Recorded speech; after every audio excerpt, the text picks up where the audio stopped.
Well, Jordan Morris, welcome to Bullseye, or at least welcome to Bullseye as a guest. It's nice to see you. Oh my God, it's great to be on Bullseye as a guest. We met about 25 years ago now. Mm-hmm. And one of the first things that I remember is I was your RA on the Performing Arts Hall at UC Santa Cruz. And one of the first things I remember is you either mentioning to me that you were going to or asking where you could go to Bible study. Mm-hmm.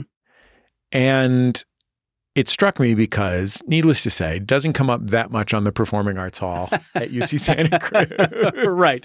Let's see, some things you probably got asked. Where's the drum circle? Yeah. Where can I get my hacky sack re-beamed? Right. These are probably questions. And like, you know, at the time I worked at a church, you know, when I was home in the Bay Area, I worked at a church at the time. So it wasn't as though the idea of going to church was foreign to me. Mm-hmm. But the kind of Bible study that happens on campus was. Right. And that's why I remember it. I was like, this guy's asking me about where Bible study is, huh?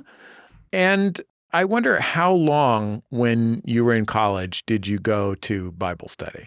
Yeah. I think I went to a couple of different campus Bible studies like freshman year. And I think that, I think I was kind of like deciding whether or not it was still for me.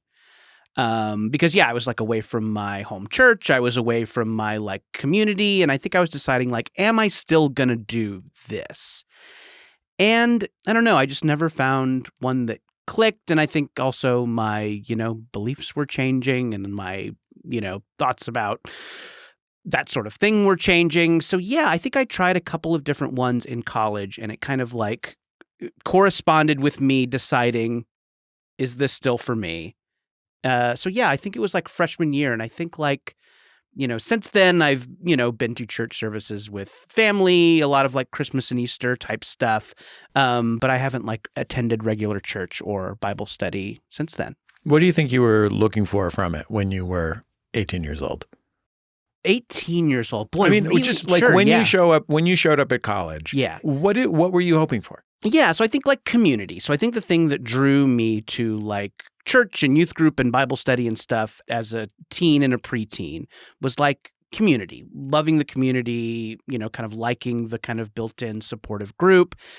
And I think I was looking for that in college too, because I was like really terrified of college. Like I was so scared. None of my like high school friends went to college with me. I like left my high school girlfriend back home. So I was like lonely and scared. And I think I was like looking for community.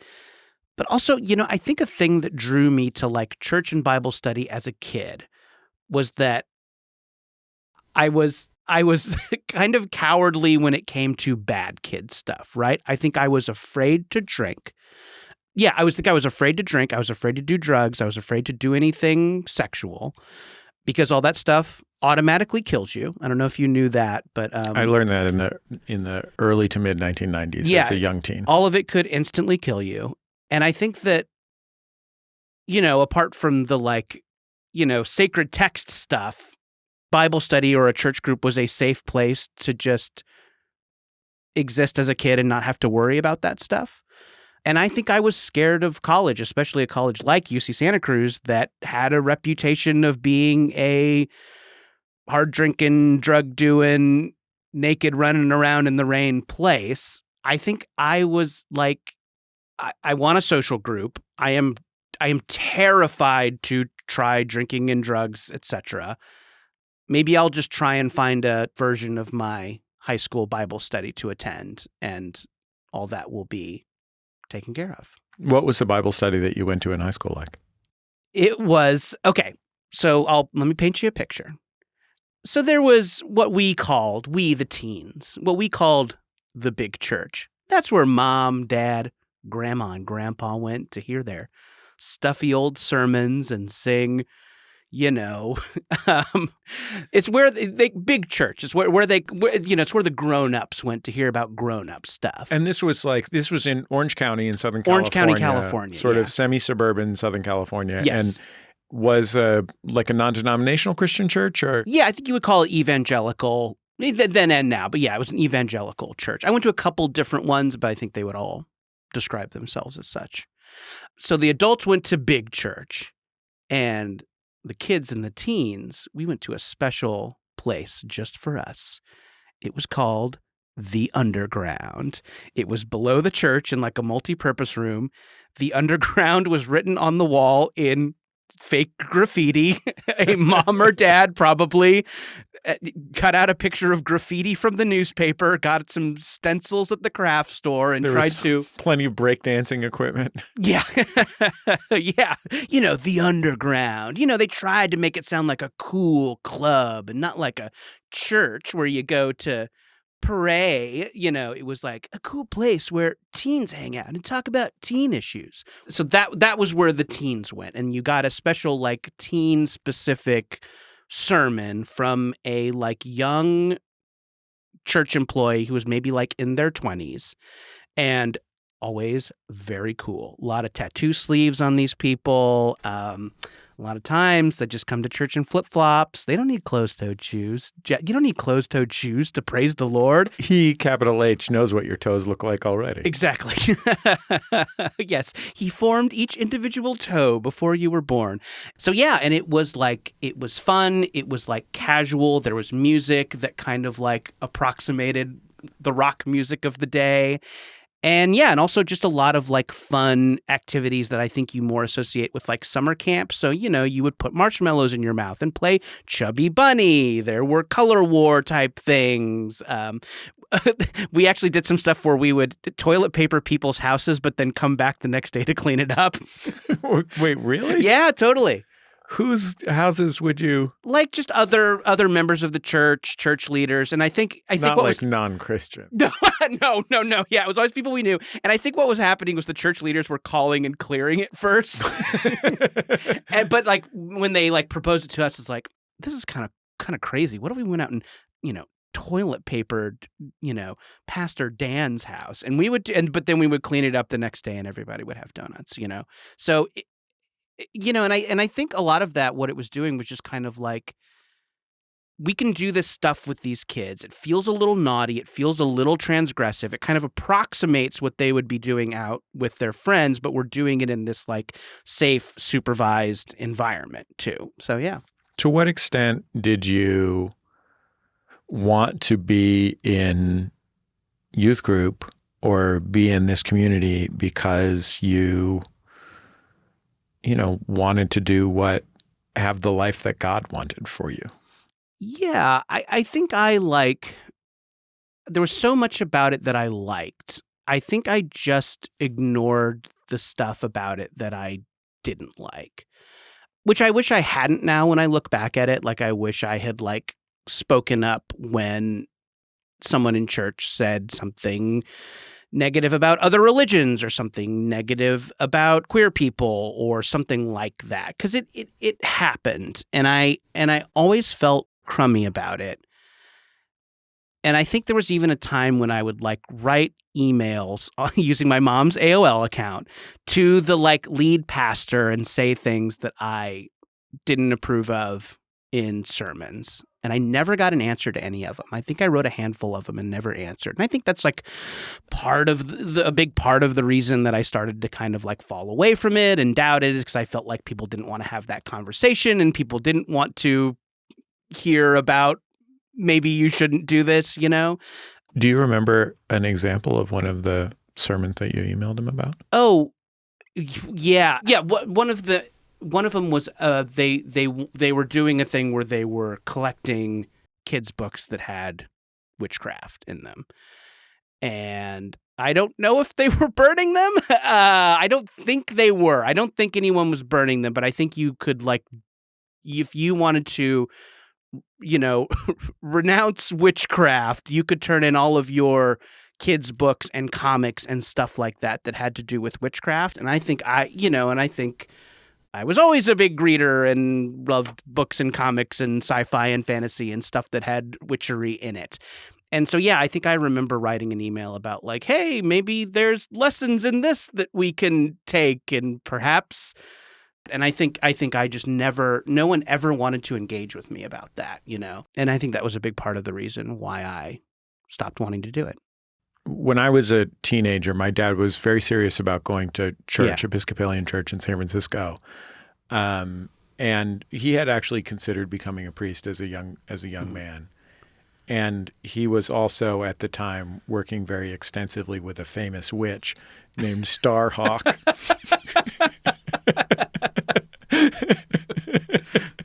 Man, I remember her being very nice. Sure. That's my memory of Starhawk. And you all went and toilet papered Starhawk's house and then cleaned it up in the morning. Cleaned it up afterwards.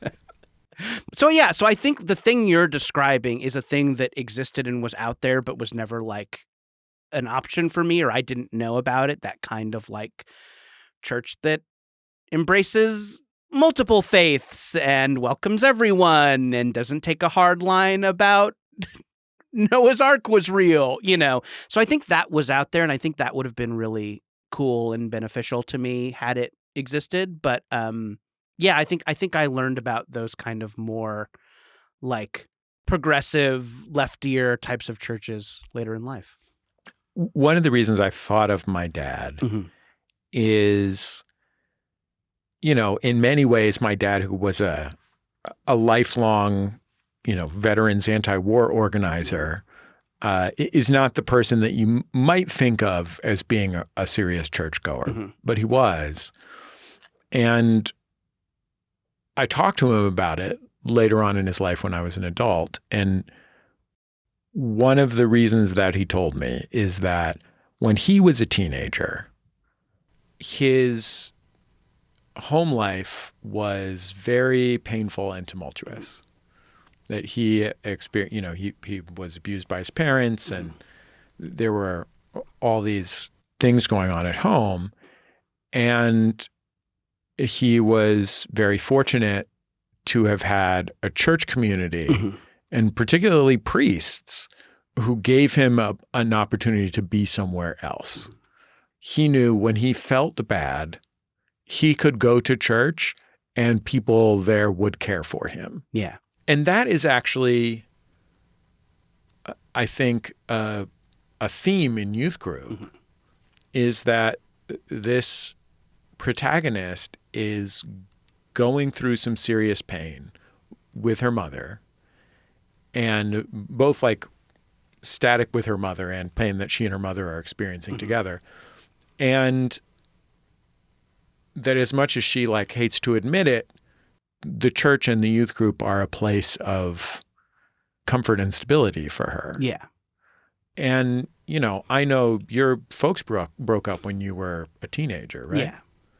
So was that part of the appeal of this place, that it was a sort of consistent and not your unreliable dad? Yeah, I absolutely, totally, 100%. Right, like growing up, I had a very happy, safe childhood, and was lucky to have it. But yeah, my parents did kind of split up around this time, and my mom, a lovely rock and a great person, but my dad more of just kind of a rambling man and kind of hit the road, Jack. And so, yeah. But when you say rambling man, like more than that specifically, like someone who could not be counted on. Sure. Right? Yeah, totally. And a lovely guy in many ways, but not a dependable guy. And that could make it harder to resolve, right? Like, sure. If you're like, I met your dad once long ago. It was very charming. Of course. And I think that it can be extra hard when you're a kid or a teenager to figure out why this person that in many ways I like, even beyond just loving them because they're a parent, is also not giving me parent. Sure. Yeah, absolutely. And it's something I kind of like had to land on, like this person who is really great and, takes me to the ball game every now and then, like is very, lovely to hang around and is funny and, knows a lot of great facts, It shows you Mel Brooks movies. Yeah, shows you Mel Brooks movies, makes funny little comments while you're watching Godzilla.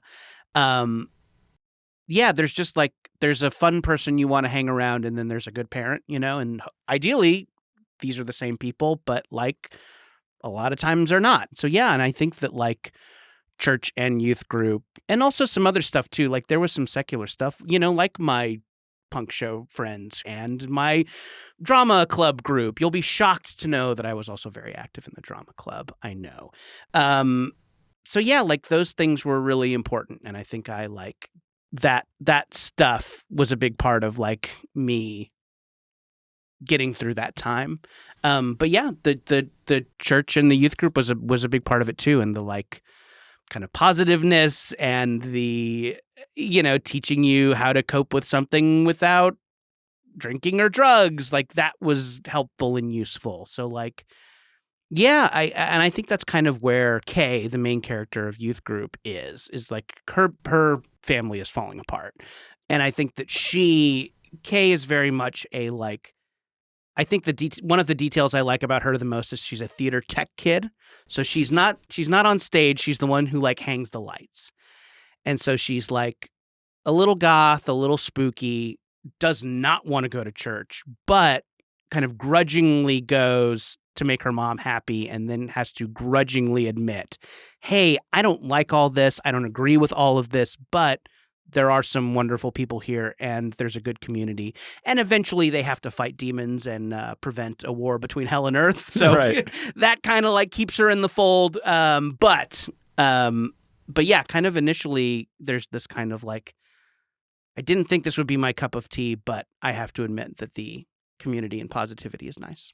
I mean, one of the things I thought of with that character, having known you a long time, right, is that there is a tension there between an instinct toward nonconformity, Mm-hmm. even if it's just nonconformity as expressed by wearing bowling shoes in high school. Sure. But like a real instinct towards, becoming an artist and Yeah. so on and so forth. That is both complemented by and in conflict with a desire to take care of the people around you. Mm-hmm.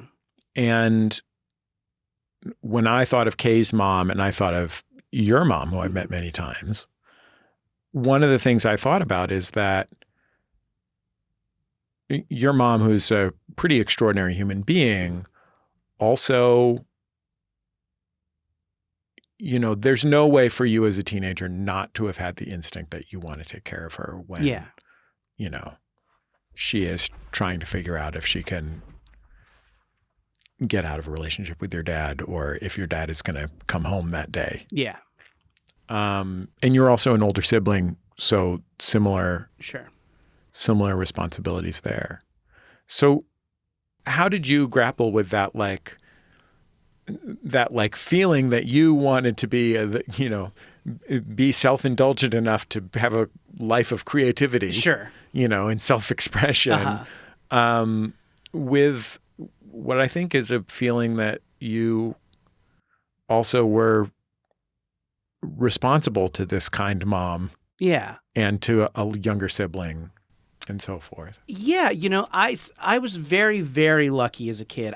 I never got consciously, like, deliberately pointed in a direction that wasn't creativity. I had a very nice follow your dreams ethos with me at all times, and I'm very lucky in that way. Like, I know a lot of creative people have to, like, fight to do what they love and do it on the side and do it in secret and stuff like that. And I was, I had a very nice supportive family who said, try it, do it, have fun. If you love it, do it. And I don't know if this is exactly what you were asking, but I don't think I ever felt like I had to like support them financially. No, but I mean, yeah. What I mean by that really Yeah. is not the idea that you would have a parent who would say, you need to become a doctor. Right. But rather that, I've known you a long time and seen you work very hard on this very successfully. But definitely when I first met you and 4 years afterwards, I could always see you scanning the room, making sure you were accommodating everyone else. Uh-huh. And making art has an element of fundamental selfishness, whether you're thinking of it in those terms or not, right? You can't just make art for others. You have to have something that is for you. And for example, this book, I think, is the most for you work I've ever seen you make. Yeah, oh, totally. And it absolutely is. And and it's maybe not something I recognized until I was proofreading it. Really? Yeah, for real? Totally. This book, for better or for worse, all of my personal writing that I do just starts out as, this is a funny idea. And the funny idea here was what if the goobers I went to youth group with actually had to do exorcisms? And you don't think that you realized that as you were actually writing that you were touching something that was deeper than look, yeah. I've never known someone with the facility that you have to write funny things. But did you imagine that that's what you were doing when you were writing this book? So yeah, so I think in my head this was going to be a funny, spoofy romp. And, and I pitched this kind of idea in a couple of intro pages to Callista Brill over at First Second, my great editor. And she said, yeah, let's do this, or I want to do this. My pitch was set in modern day. And she's like, what if you set this in the 90s? The book is set in the 90s. That's how it shook out. And I said okay. I was yeah, I'll give it a shot. And so as I was writing the book, as I was taking it from pitch to actual book, just the fact that it was set in the 90s, I think just allowed me to use a lot of personal details. And just you need details for a book. The idea that the main character, her family is going through a divorce.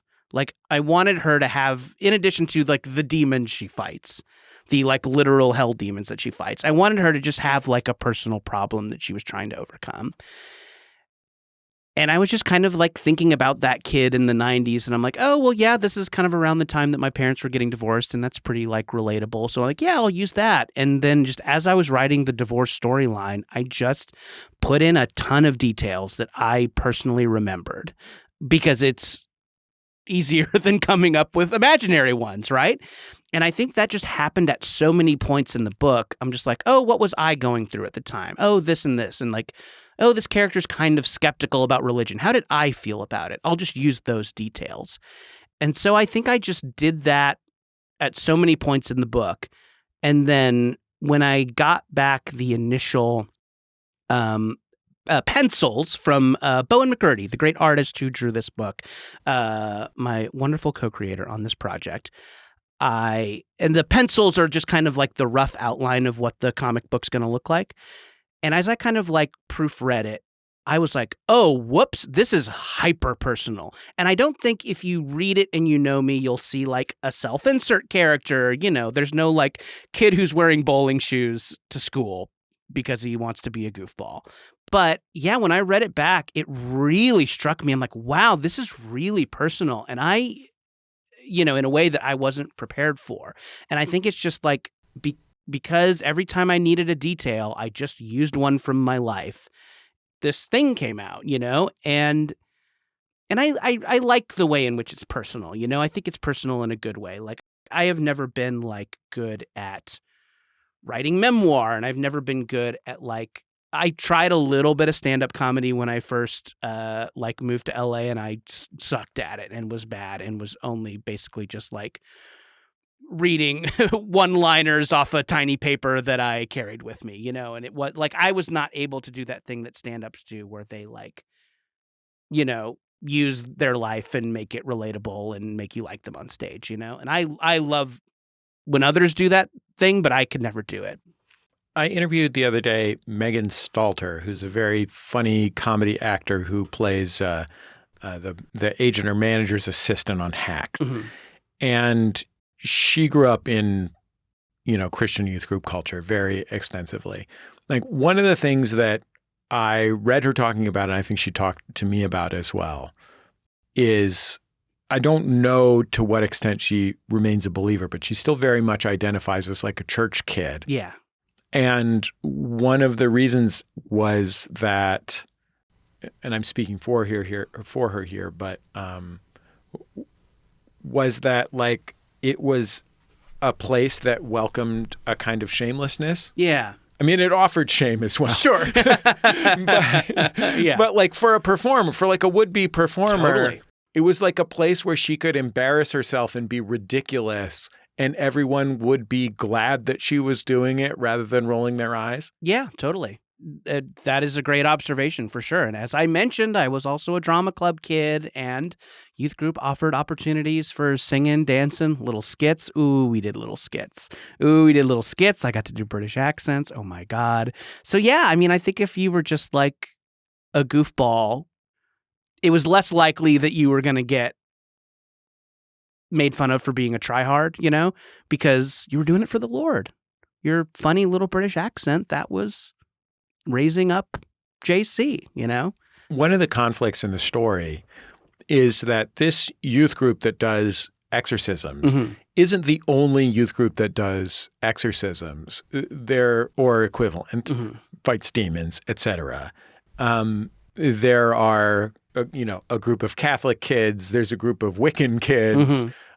There are these different groups that are each in their own way fighting these demons and trying to prevent the world from becoming a living hell. And one of the big conflicts in the book is those groups trying to deal with their own stuff enough to be able to accept the help of and work with each other to fight these demons. Obviously, there's like an allegorical element to that. Sure. But like, to what extent was that conflict that you yourself were aware of or dealing with when you were a teenager, that by creating this world for yourself and engaging in this world for yourself, part of that was excluding other worlds, like drawing a line between yourself and others? Yeah. So that was always one of the things I didn't like about my youth group, but, I didn't speak up about enough, was that like, I always hated the snarky comments about other religions that people made, the leaders, the other kids, and, making snarky comments about Mormons or atheists or, whatever.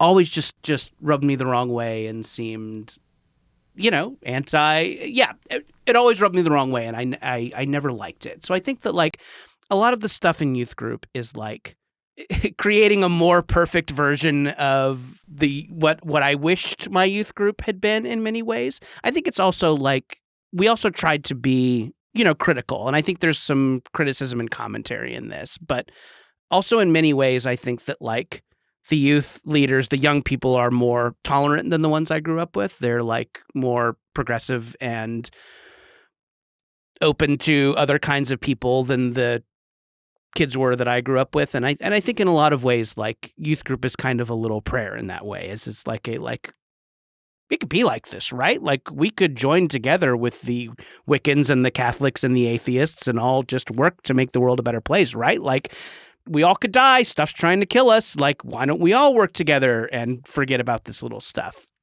Have you heard from people you went to youth group with who have read the book? I have, yeah. And no one says anything very specific about it other than they liked it.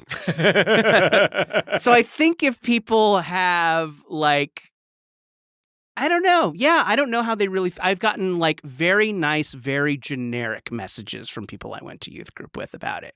But no one has said anything really meaningful beyond congrats on the book. Turned out great. Lots of fun. So yeah, I don't know. I don't know if anybody felt deeper about it or recognized, our experience in it or anything like that. Were you surprised or disappointed by that? Maybe a little bit. Yeah. I think I would have, because it is a personal book, and I do it has more feeling in it than anything I've written. So yeah, it would be nice to hear how the book makes people feel. So if you are listening to this and if you went to youth group with me and have feelings positive or negative about youth group, I'd love to hear it. So I've known you my entire adult life. One of the things that I like and admire most about you is your commitment to and how hard you work on both your work and just generally being better. Like self-improvement is too loaded of a phrase, but in the literal sense, self-improvement. Not paying Tony Robbins to walk over hot coals. Yeah. And one of the things that you've done relatively recently that I just thought was so cool and amazing is take a fiction writing class at community college by your house. And I can only presume that in that room of teens and perhaps a few moms. No moms, just teens. Just teens. Just teens, yeah. I thought there would be moms too, honestly. I would presume that you were the only professional writer in that room. And you'd by then had been a professional writer for a long time. So what was it like to sit down in a classroom and say, I'm a beginner at a thing that is also your career and has been a long time? Yeah. First of all, shout out to Pasadena City College. Go Lancers. And yeah, it was, so I read a lot of fiction. I read a lot of short fiction, short story. That was what the class was in, was short fiction. And I love it and admire it so much. And it just seems like a magic trick to me. That was comics too, that for me, I'm like, how does this go from the bafflement I had and the admiration I had and have for comics is out of this world. The fact that I've gotten to do it blows my mind. The fact that there is a comic book that I worked on between us is so cool and amazing, and I can't imagine it will ever be not cool and amazing. I mean, I think having known you, seen from the outside, I think that after a decade of being a professional comedy writer or however long it was, 10, 15 years of being a professional comedy writer, when you found out that you were going to be able to make a comic, I think that was the most excited about your work that I've ever seen you, including when you got your first job as a comedy writer. Yeah, no, I mean, it's up there. It's a big life moment for me. Yeah, and I think something that I've learned because and it's not because comic books pay so great. You know what I mean? Yeah. It's because you really, that was a real totally. True dream. A literal childhood dream come true. And and it wasn't one of those that turned ironic and ruined my life. It was one of those where you got your dream and then it was cool. Yeah. I suggest that to everyone. Do it. Yeah. Get your dream, but don't have it double back on you in a way that's ironic. But so I think something that I've had to do a lot in my career is pivot. And so I think something that I've realized is just that there's just a learning curve for everything. Being funny and being a good writer is one thing. And I think I'm those things. I think I am funny and a good writer. But when I'm doing something in a format that I'm not familiar with, you're just going to suck at it. You are just going to suck at it no matter how good you are, right? Going from writing comedy variety to a short story, it's some of the talents carry over, but not many. So it's just I think you just have to realize that when you're doing a new thing, there's just going to be a learning curve. And I think that's kind of how I tried to approach that short story writing class at Pasadena City College, Go Lancers, is I'm pretty funny and I'm a good writer, but there's a lot about this I don't understand. And, some of these surly vaping 19-year-olds are also probably very funny and good writers, and there's stuff about this they don't understand. So we're all kind of in the same boat. So yeah, I think that's how I kind of tried to go into that class, not as like, hey, I'm the professional writer who is here for a goof, but like, this is some stuff that I love and I want to learn more about it because I'm excited about it, but I'm probably bad at it. And I was bad at it, and I'm still kind of bad at it. You got an A, though. I did get an A, but I think that's mostly from showing up, attendance. I think a lot of that class was attendance, but thank you. Yes, I did get an A. Well, Jordan, I'm grateful to you for taking the time to come in and be on Bullseye, and I'm grateful for your work, which I love so much, and more than that, and I'm apologize for not saying this enough when we're not being recorded for the public.